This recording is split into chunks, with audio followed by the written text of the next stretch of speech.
立法委员罗慧媛日前邀集中央财政委员会、南下会勘配合，甲伫新营地区的跳牧业，伫个即间防灾受损的情形。这嘛是委员伫个即间防灾以后，第3届带队到溪北地区，随后并且伫个新营区公所举行溪北地区灾后重建，甲伫中央协调的座谈会。参与的单位包括财政部、农业部、国土署，甲伫环境部等侪单位。针对即届风灾造成溪北地区的农业断裂，甲伫农渔牧给复原的动能危机，要求中央一定要建立跨部会行动机制。那今天我们这个座谈会，我们先把这个国土署相关的一个部会，就是说我们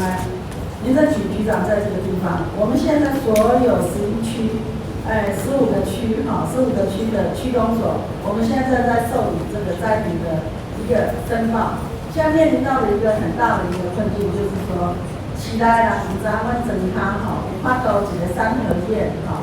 是共户的，野营这会段3户人家可以共同住5户人家。当我这个三合院是共户的，我拢提出我的水单的时阵，安尼你是要补我1万、5万、10万，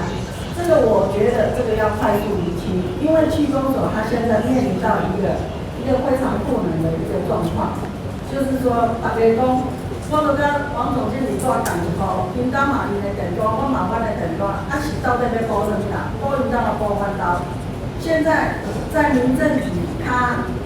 最主要民政局，他一开始他是讲说就是包几包，所以我想这个国土署署长，现在昨天那个林清县委员已经跟你们市长做一个沟通了，到底是要包几包，按您的标准是不对。另外，伫个房屋受损、甲伫跳木房舍、全岛、甲伫半岛的分类标准，以及针对真侪灾区反映的石棉遐的拆除。立委嘛要求农业部爱会同环境部来盘点，并且启动专案的协作。